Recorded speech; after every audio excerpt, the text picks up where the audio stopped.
Addiction Mr. Radheshyam Khandelwal, the chairman of the North Malabar Center of Builders Association, but അറിയപ്പെടുന്ന പ്രാസംഗികനുമാണ്.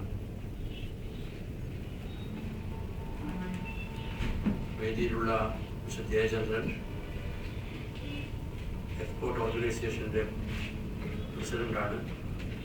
അദ്ദേഹം chamber of കൊമേഴ്സിൻ്റെ പ്രസിഡന്റാണ്.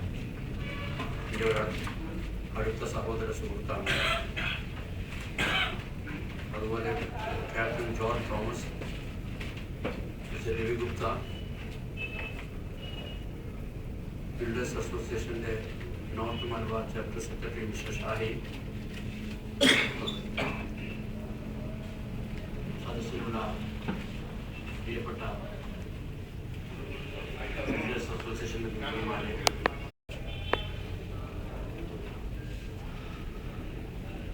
സംഘടന എന്നൊന്നും നമുക്ക് അവകാശപ്പെടാൻ സാധിക്കില്ലെങ്കിലും ബിൽഡേഴ്സ് അസോസിയേഷൻ ഓഫ് ഇന്ത്യ എന്ന് പറയുന്ന സംഘടന ബ്രിട്ടീഷ് നമ്മുടെ രാജ്യം ഭരിക്കുമ്പോൾ, അല്ലെങ്കിൽ നമ്മുടെ രാജ്യത്തിൻ്റെ അഭിവൃദ്ധി പ്രവർത്തനങ്ങളുടെ ആരംഭം മുതൽ ഉണ്ടാക്കപ്പെട്ട ഒരു വലിയ സംഘടനയാണ്.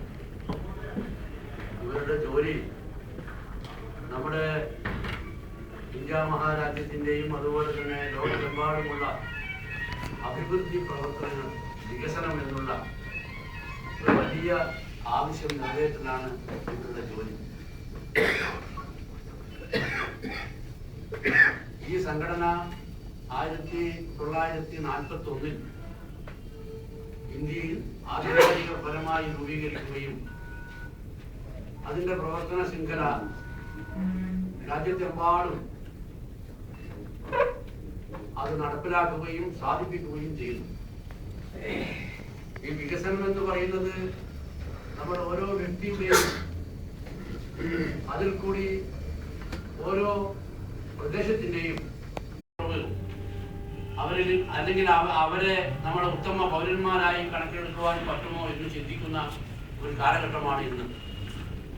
പക്ഷെ അതിലുപരി ഈ ബിൽഡേഴ്സ് എന്ന് പറയുന്നവരെ ആദരിച്ച് ബഹുമാനിച്ച് അവർ മുമ്പിൽ അവലംബിക്കുന്ന രാജ്യങ്ങളുണ്ട്. ഉദാഹരണത്തിന് ജപ്പാനിൽ പോയി കഴിഞ്ഞാൽ ഒരു ബിൽഡർ എന്ന് പറയുന്നത് അവരെ വളരെയധികം ബഹുമാനിച്ച് നമ്മുടെ രാജ്യത്തിൻ്റെ ബിൽഡറാണ്, അവരെ ബഹുമാനിക്കണം എന്ന് പറഞ്ഞ് അവരെ ആദരിക്കുന്ന ഒരു പ്രക്രിയ ജപ്പാനിലും അതുപോലെ തന്നെ മറ്റു രാജ്യങ്ങളിലും കാണുവാൻ. അതെന്താണെന്ന് വെച്ച് ചോദിച്ചാൽ അവിടെയൊക്കെ ഈ ബിൽഡർ അവർ തന്നെ എസ്റ്റിമേറ്റ് ഉണ്ടാക്കി, അവർ തന്നെ അതിന് പ്ലാൻ ഉണ്ടാക്കി, അവർ തന്നെ അത് പണിത് ജനങ്ങൾക്ക് കൊടുക്കാം. ഒന്ന് ആലോചിച്ച് നോക്കണം. ഒരു ബിൽഡർ എന്ന് പറയുന്നത് അവിടെ എഞ്ചിനീയർമാർ നമ്മുടെ നാട്ടിലുള്ള കൊള്ളക്കാരായ ഈ ബൂർഷ മനസ്ഥിതിയുള്ള ഉദ്യോഗസ്ഥന്മാർ അവിടെ ഇല്ല.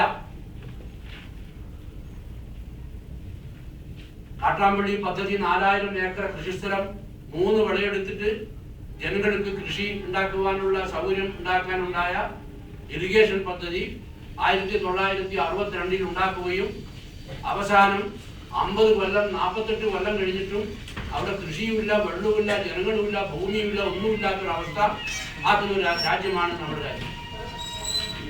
അവിടെയാണ് ഇതിന്റെ വ്യത്യാസം. ജപ്പാനിലുള്ള ഒരു ബിൽഡർ എന്ത് ചെയ്യുന്നു, ഇവിടെയുള്ള ഒരു കോൺട്രാക്ടർ അങ്ങനെ ചെയ്യാനുള്ള ചുറ്റുപാട് എങ്ങനെ ഉണ്ടാകുന്നു. ഞാൻ പറഞ്ഞു വന്നത്, ജപ്പാനിലും അതുപോലെ തന്നെ മറ്റു രാജ്യങ്ങളിലും യൂറോപ്യൻ രാജ്യങ്ങളിലും അഭിവൃദ്ധി പ്രവർത്തനങ്ങൾ ചെയ്യുന്നത് ഈശ്വര വിശ്വാസത്തിലും പ്രകൃതി വിശ്വാസത്തിലും ജനങ്ങളുടെ വിശ്വാസത്തിലെടുത്തുകൊണ്ട് ജനങ്ങൾക്ക് വേണ്ടിയാണ് അഭിവൃദ്ധി പ്രവർത്തനങ്ങൾ ചെയ്യുന്നത്. അപ്പോൾ ആ തരത്തിലുള്ള ജനങ്ങളെ അവരുടെ രാജ്യത്തിന്റെ ബിൽഡറായി അവർ ആദരിക്കും. ഇവിടെയാണെങ്കിൽ എന്നെയും അതുപോലെ തന്നെ മറ്റു കോൺട്രാക്ടർമാരെയും ആളുകൾ കാണുമ്പോൾ റോഡിലേക്ക് നോക്കിക്കൊണ്ട് പുച്ഛിച്ച് തള്ളുന്നവരെ. എത്ര വർഷമായി സഹോദരന്മാരെ നമ്മുടെ രാജ്യത്തെ വികസനം അധപ്പതിച്ച് നശിച്ചുകൊണ്ടിരിക്കുന്നത്? എന്താണ് ഇതിന്റെ കാരണം? അതുകൊണ്ട് എൻ്റെ ഇന്നത്തെ മുഖ്യ വിഷയം എന്താണ് ഇതിന് കാരണം?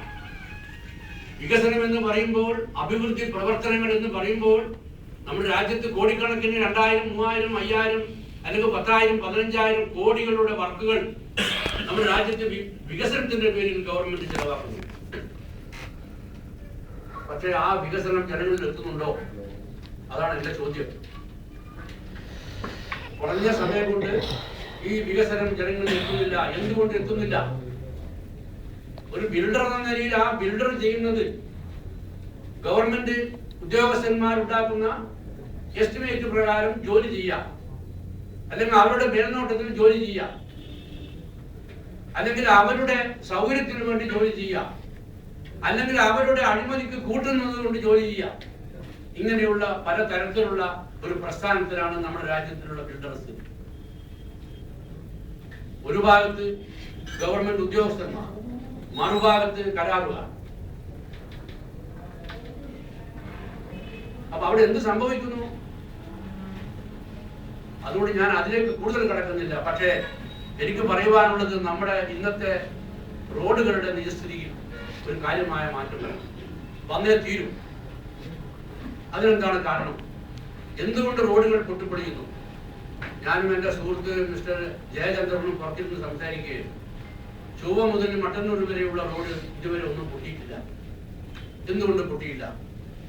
കണ്ണൂരിലെ റോഡ് കൊണ്ട് എന്തുകൊണ്ട് പൊട്ടുന്നു? അപ്പൊ ഞാൻ പറഞ്ഞു, ചൊവ്വ മുതൽ മട്ടന്നൂർ വരെ ഉണ്ടാക്കിയ റോഡ് KK ബ്രദേഴ്സ് എന്ന് പറയുന്ന ഒരു കരാറുകാരൻ ഉണ്ടാക്കിയതാണ്. അത് അവിടെ BMNAC എന്ന് പറയുന്ന ഒരു ഫൗണ്ടേഷൻ വർക്ക്, ഉദ്ദേശം 20 സെന്റിമീറ്റർ അല്ലെങ്കിൽ 30 സെന്റിമീറ്റർ വരുന്ന ഒരു ഫൗണ്ടേഷൻ വർക്ക് ചെയ്ത് ആ വർക്ക് കൃത്യമായിട്ട് നല്ല ക്യാമറയോടും കൂടി വൃത്തിയിൽ ചെയ്ത് ഇതുവരെ യാതൊരു കരാറുണ്ട്. മറ്റുള്ള റോഡുകൾക്ക് അങ്ങനത്തെ ഒരു എസ്റ്റിമേറ്റ് ഇല്ല, അങ്ങനത്തെ ഒരു വർക്ക് നടക്കുന്നില്ല. ഈ പ്രാവശ്യം നമുക്കറിയാം, നമ്മുടെ സംസ്ഥാനത്ത് അടിക്കടിയായിട്ട് 4 പീരുപൊടി മന്ത്രിമാരാണ് മാറി വന്നത്. ഒരു മന്ത്രി വന്ന് പറഞ്ഞ് ഞാൻ എല്ലാ കുഴിയൊന്നും എണ്ണി നോക്കട്ടെ. അദ്ദേഹം തിരുവനന്തപുരത്തും തൃശ്ശൂരും എറണാകുളത്തും ഒക്കെ രാവിലെ വന്ന് ഒരു ജുബ്ബ കുപ്പായിട്ട് ഒരു 4 നടത്തം നടന്നിട്ട് ഇത്ര കുഴിയുണ്ട്, ഇത്ര കുഴി അടച്ചു, ഇത്ര കുഴി അടക്കാൻ പോവാണ്, അതിന് ഇത്ര കാശ്. അത് കഴിഞ്ഞ് മറ്റൊരു മന്ത്രി വന്നു, അദ്ദേഹം പറഞ്ഞതാ ഒന്ന് മഴ മാറിക്കോട്ടെ, ഈ മഴ മാറി ഉടനെ വർക്ക് ചെയ്യാം. പക്ഷെ ഞങ്ങളുടെ ജനങ്ങൾക്ക് വേണ്ടത് road is an essential commodity. Road ഒരു അത്യാവശ്യ വസ്തുവാണ്. ആ റോഡ് മഴ മാറട്ടെ അല്ലെങ്കിൽ മഴ പോകട്ടെ എന്ന് പറയുന്നതല്ല റോഡെന്ന് പറഞ്ഞാൽ എല്ലായ്പ്പോഴും ഏത് കാലാവസ്ഥക്കും ഏത് സമയത്തും നമുക്ക് ഉപയോഗിക്കാൻ പറ്റുന്നതാണ് റോഡ്. അങ്ങനെയുള്ള റോഡ് ആണ് ജനങ്ങൾക്ക് ആവശ്യം. അതിനെന്താണ് വഴി? അതാണ് നമ്മുടെ വിഷയം. എന്തുകൊണ്ട് ഈ റോഡുകൾ പൊട്ടിപ്പൊളിയാൻ പാടില്ല? Whenever there are potholes on the road, it should be rectified on the spot. ഇതാണ് റോഡ് നിയമം. പിന്നെ എങ്ങനെയാ റോഡ് പൊട്ടുന്നു? എന്തുകൊണ്ട്